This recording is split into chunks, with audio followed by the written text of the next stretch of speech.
दुनिया मेरे आगे में आपका स्वागत है।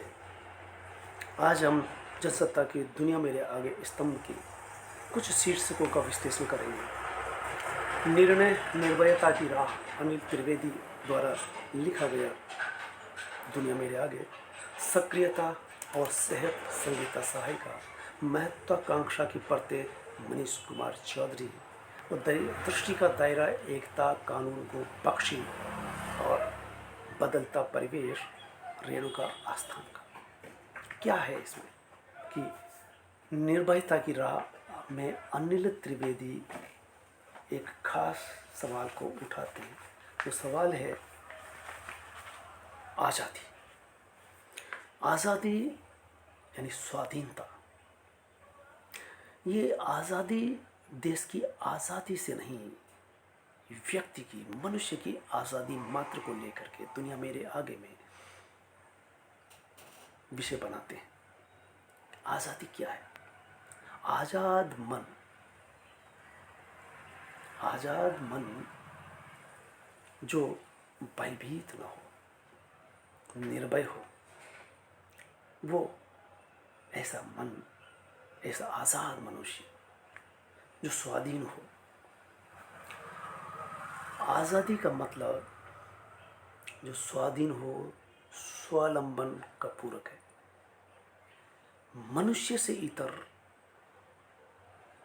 जितने भी प्राणी हैं वो लगभग सभी आज़ाद होते हैं, स्वाधीन होते हैं, सवालों से मुक्त होते हैं।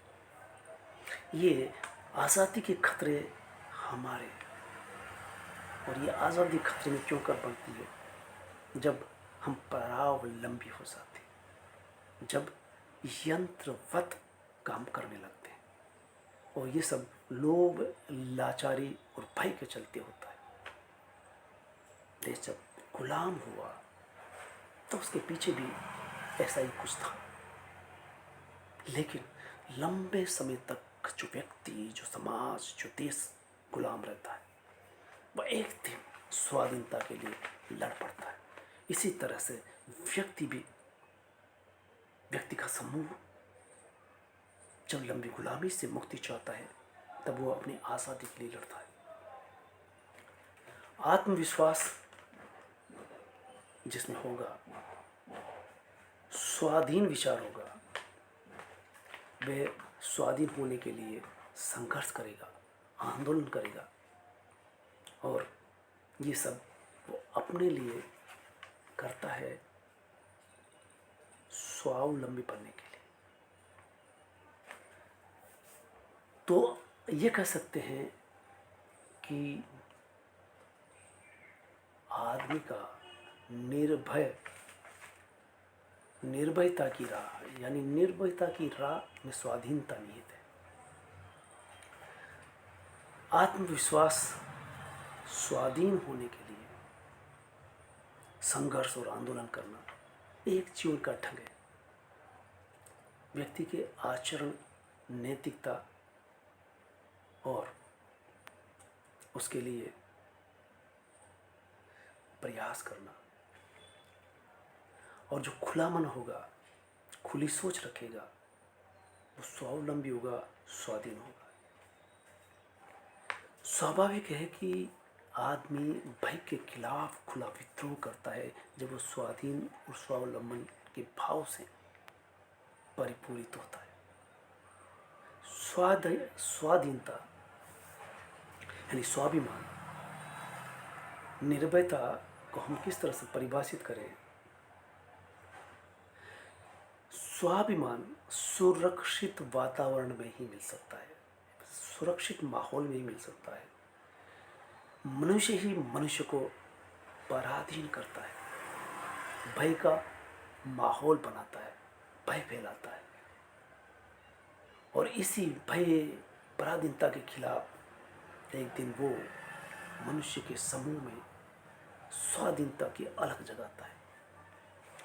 स्वाधीनता सदैव चरित्रवान व्यक्ति कर सकता है, संवेदनशील व्यक्ति कर सकता है, भयमुक्त रह करके कर सकता है, निर्भय और स्वाधीन। स्वावलंबन मूल प्रवृत्ति है निर्भयता की। और इसको हम समझ सकते हैं कि इन दिनों राजनीतिक माहौल में पीएम मोदी के बाद ब्यूरोक्रेट में, मंत्रियों में, सांसदों में एक भय का वातावरण कैसे बना है कि मुख्यमंत्री की भी जेल हो सकती है, कभी भी ईडी सीबीआई घर पर दस्तक दे सकती है। ये भय का माहौल शायद यहाँ प्रेरित करता है दुनिया मेरे आगे लिखने के लिए। दूसरा मैंने उठाया था कि सक्रियता और सेहत, संगीता सहायिका। इसमें आपने जीवन शैली को लेकर के चिंता व्यक्त की है। सक्रियता और सेहत चोली दामन का साथ है। सक्रियता से ही सेहत बनी रह सकती है। जिसकी जीवन शैली में सक्रियता है, मेहनत है, वो पैसा होने पर भी आराम तलब नहीं हो सकता। विरासत में बहुत सा धन मिल गया, महल, रहने के लिए, खर्च करने के लिए धन, तब वो आराम तलब होकर के मलुकदास जो लिख गए हैं कि अजगर करे न चाहते, सबका भला करेगा, अजगर करे न चाकरी। यानी अजगर किसी की चाकरी नहीं करता, खाता है पड़ा पड़ा, फिर उसको चला भी नहीं जाता। रोड क्रॉस करते वक्त अगर वाहन गुजरे तो वो उससे बच नहीं सकता। इसी तरह से आराम तलब के साथ क्या क्या नहीं खतरे होते हैं। खुशी कब मिलेगी? खुशी आराम तलबी में नहीं मिलती। काम और आराम में संतुलन होना चाहिए। हमें हाल ही में महामारी से गुजरे हैं, कोरोना महामारी, जिसमें हमने देखा कि वो लोग जो आराम तलब थे, काम नहीं करते थे, दूसरी तरफ वो थे जो श्रमिक थे, रोज़ कुआं खोदना, रोज़ पानी पीना, जिनकी जीवन शैली थी। और आज के युवाओं की जीवन शैली कर्मठता की नहीं, मेहनत की नहीं रही। बैठ कर काम करने वाले अक्सर रोगी पाए जाते हैं। और यही कारण है कि कोरोना के दौरान मरने वालों में वो आराम तलब व्यक्ति ज़्यादा पाए गए। मजदूर वर्ग उस कोरोना से भी बच जाता है, उस आराम तलबी से मुक्त होने के कारण। इसी तरह से तीसरा था महत्वाकांक्षा की परतें मनीष कुमार चौधरी का, कि महत्वाकांक्षा आदमी के लिए एक सीमा तक जरूरी होती है, सीमा के बाद वो खतरनाक हो सकती है, खुद के लिए भी, परिवार के लिए भी, समाज के लिए भी। तो महत्वाकांक्षा हर व्यक्ति में होती है, किसी किसी में बहुत ज़्यादा होती है और किसी में इतनी कम होती है कि वो संतोषी होता है। तो अगर ऐसा होता है तो क्या होता है, ये समाज के उस वर्ग को, व्यक्ति विशेष को, और समाज में जो बदलाव आता है उसको इंगित करते हुए कहते हैं कि महत्वाकांक्षा के सकारात्मक पहलू है जिससे को नज़रअंदाज नहीं कर सकते। अगर आदमी महत्वाकांक्षी होगा तो मेहनत करेगा, नया करेगा, सतत मेहनत करने से, अगर वो रचनाकार है तो सृजन करेगा, वैज्ञानिक है, ठेकेदार है, तो परिवर्तन के क्षेत्र में अग्रणी होगा, यथा स्थिति को बदलता है, यथा स्थिति को स्वीकार नहीं करता ऐसा महत्वाकांक्षी। जो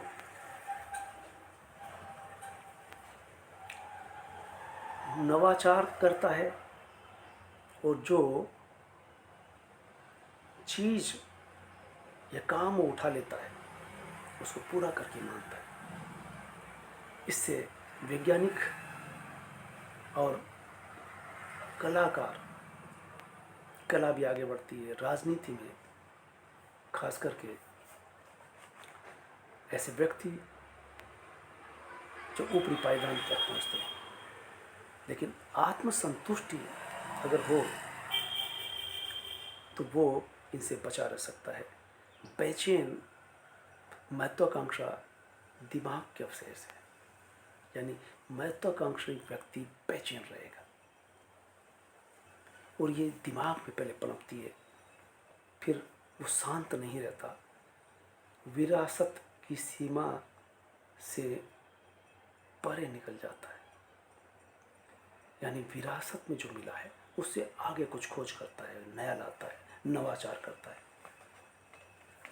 ये कह सकते हैं प्रगति महत्वाकांक्षा से आती है, संतोष से नहीं। और ऐसे महत्वाकांक्षी जो अपनी छाप छोड़ते हैं, असंतोष में गति देते हैं, यानी वो असंतोषी जरूर रहते हैं लेकिन विकास की ओर अग्रसर वही होते हैं। कल्पना के द्वारा वो बुनियादी ढांचे में परिवर्तन ले आते हैं और इसी तरह से महत्वाकांक्षी व्यक्ति के होने से सभ्यताएं फैलती है, संस्कृतियां विकसित होती है। जुनून में बदल जाए अगर वो महत्वाकांक्षा, तब क्या हासिल होता है?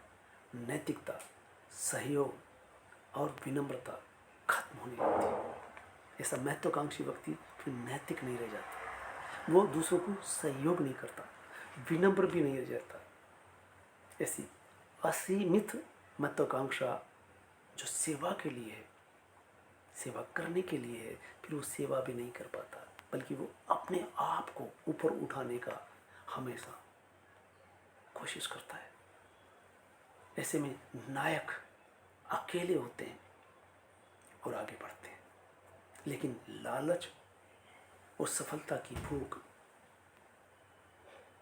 वो समाज में शोषण को उचित बताने लगती है और इसी कारण से बेलागाम महत्वाकांक्षा हमेशा परिणाम की तलाश में रहती है। उसे परिणाम चाहिए, परिणाम हासिल हो गया फिर दूसरा परिणाम चाहिए।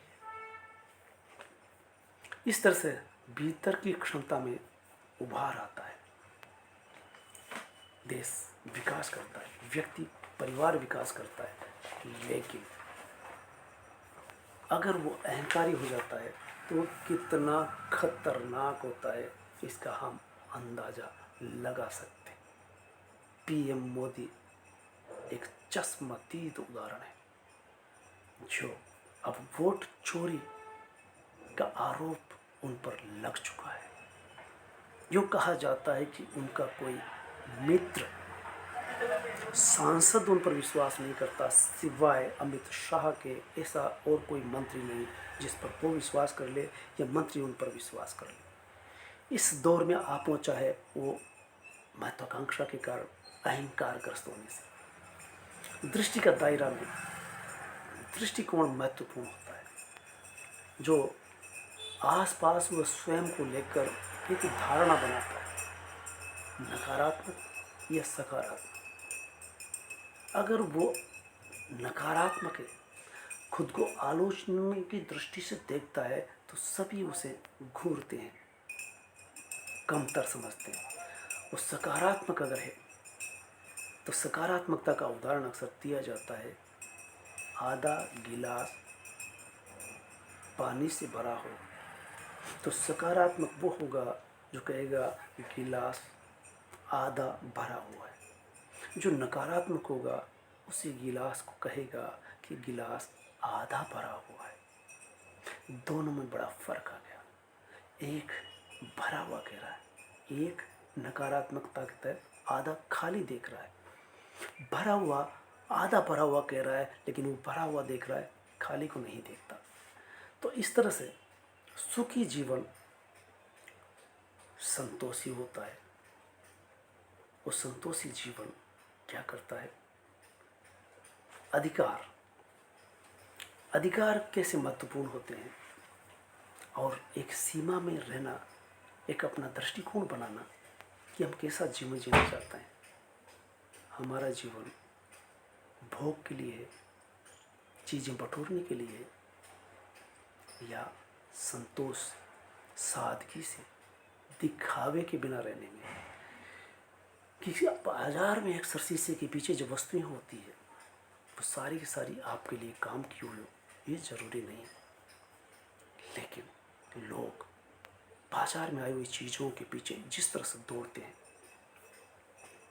और हम सही के लिए अगर आवाज़ उठाते हैं, ये हमारे दृष्टिकोण पर निर्भर करता है।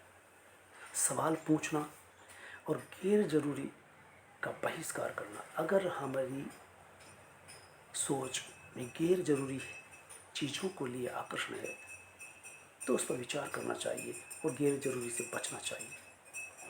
अपने हक के लिए सवाल करना चाहिए, अधिकार के लिए लड़ना, संघर्ष करना भी चाहिए। इस तरह से दृष्टि का दायरा क्या है हमारा, इस तरह से कह सकते हैं कि दृष्टि के दायरे में दुनिया मेरे आगे में रचनाकार स्तंभकार लिखता है कि जीवन से जुड़े विषय मुद्दों के प्रति सचेत रहना चाहिए। एक सही दृष्टिकोण रखने वाला व्यक्ति ऐसा करता है। सभी की ज़रूरतें अलग अलग होती है, वो सभी अपनी ज़रूरतों के लिए काम करते हैं, लेकिन सामान्य ज़रूरतें होती है जो सभी के लिए लगभग समान होती है, और ऐसे अवसर पर वे सभी एक होकर के उस चीज़ के लिए आवाज़ उठा सकते हैं, लड़ सकते हैं। आवश्यकता है सही विषय को समझना, सही विषय को उठाना, सही विषय के लिए लड़ना, संघर्ष करना। हमारी उम्मीदों को कम करें, हमारी आकांक्षा पाने की भूख को कम करें। हम सहज रहें और खुश रह सकते हैं। सहज ही खुश रह सकता है, अपनी ज़रूरतों को समझ सकता है। सही अर्थ में उम्मीदें अगर कम की जाए तो खुशी बढ़ सकती है, खुशी से जीवन भरा हो सकता है। अधिकार के लिए, आज़ादी के लिए आवाज़ उठाना सकारात्मक कहा जाएगा। दूसरा विषय था, मैंने बताया था बदलता परिवेश। बदलता परिवेश में परिवेश कैसे बदल रहा है कि दादा दादी नाना नानी के ज़माने से उस समय की दादी नानी की सोच क्या थी, सोचने का दायरा क्या था, परिवेश कितना बंधनपूर्ण था, और आज कितना खुला है। हालांकि चुनौतियां महिलाओं के लिए आज भी कम नहीं हुई। ये नए युग का संकेत है, नई लहर का आगाज है। ऐसी कहानी लड़की गढ़ रही है जिसकी कल्पना दादी अम्मा नानी अम्मा ने नहीं की थी। दादी नानी ने जो बुढ़ापे में सोचना शुरू किया, माँ ने बच्चे पैदा होने के बाद सोचना चालू किया, और इस दौर में लड़कियां पढ़ लिख करके खुद अपने लिए निर्णय लेने लगी है, सोचने लगी है। ये बदलते परिवेश की आहट है, सूचना है। पितृसत्तात्मक सोच से वो लड़ने का लिए तैयार है, या कहें कि पारंपरिक और पितृसत्तात्मक बंधन के घुटन को वो छोड़ चुकी है, छोड़ रही है, बंधन को काट रही है और आगे बढ़ रही है। समाज से लड़ने का साहस आज लड़की में इतना बढ़ गया है कि परिवार से, समाज से लड़ सकती है। तभी वो कैब चला रही है, सेना में सैनिक पायलट बन रही है, और अपना उद्देश्य निर्धारित करके रास्ता चुन करके आगे बढ़ रही है। ठीक उसी तरह से जिस तरह से रस्सी पर चलने वाला कलाकार एक छोर से दूसरे छोर पर निश्चित निगाह रखता हुआ, अभ्यास करता हुआ, सदे हुए कदमों से इस ओर से उस ओर चला जाता है, उस कलाकार की तरह लड़की डिसीजन ले रही है, निर्णय ले रही है, उद्देश्य निश्चित कर रही है, और वो फिर संकीर्णता से मुक्त हो रही है। जो संकीर्णता से हार जाते हैं, या कहें कि संकीर्णता तब हार जाती है जब परिवार उसके साथ होता है। पिता भाई वो अगर उसके विरोध में है, बंधन में है, तो वो आज भी दादी नानी के ज़माने में रहे। लेकिन लड़की लड़ती भिड़ती अपनी जगह बना रही है।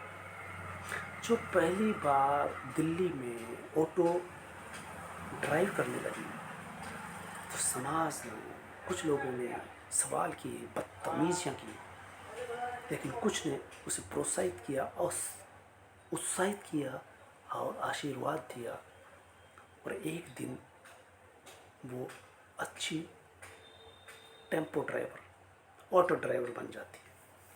तो लड़की में हौसला इस बदलते परिवेश में आ रहा है, स्त्री और महिला में आ रहा है। बदलाव एक दिन का नहीं है, सदियों का है। और 19वीं सदी में जो लड़की थी 21वीं सदी में बहुत आज़ाद हो चुकी है। कभी बाल विवाह की शिकार होती थी, अब वो 20 के बाद, 25 के बाद, 30 के बाद, जब तक पैरों पर खड़ी नहीं हो जाती, शादी कबूल नहीं करती। परिवार वाले कुछ भी कहें, कुछ भी सोचें, वो अपना फैसला लेती है और अपना जीवन साथी चुनती है। परिवार वाले मजबूर होकर के उसकी हाँ में हाँ मिलाते हैं। यहाँ तक कि अगर लड़की वाले अपनी जाति में, गोत्र में शादी करते हैं, लेकिन लड़की अड़ जाती है तो अंतरजातीय, अंतरधर्म में भी वो शादी करने पर मजबूर कर देती है या फिर बगावत करके ऐसा करती है। ये बदलाव धीरे धीरे आया, समय के साथ आया, यानी समाज और परिस्थितियाँ धीरे धीरे बदल रही हैं। वैसे लड़की या महिला के सामने समस्याएं खत्म नहीं हुई, क्योंकि अभी भी जितनी समानता आई है, पुरुष और स्त्री के बीच में अभी भी समानता का एक पाठ जो काफ़ी चौड़ा है, उसे पाटना है। बेशक दादी नानी के ज़माने में जो कड़े प्रतिबंध थे वो अब ढीले पड़ गए, उतनी बाधा नहीं रह गई, लेकिन जो चुनौतियां हैं वो अभी कम नहीं हुई। इस तरह से ये 4-5 दुनिया मेरे आगे स्तंभ जो छपे थे, उनके विषय देखे आपने, बदलते परिवेश के तहत महिलाओं की स्थिति बयां करती है और समग्रता के साथ उस समस्या को हमारे सामने प्रस्तुत करती है। तो दुनिया मेरे आगे में आपका स्वागत है। इसे आप आगे बढ़ाएं, लाइक करें, सब्सक्राइब करें और फॉरवर्ड करें और अपनी टिप्पणी दें कि ये दुनिया मेरे आगे का स्तंभ के विषय का विश्लेषण आपको कैसा लगा। धन्यवाद।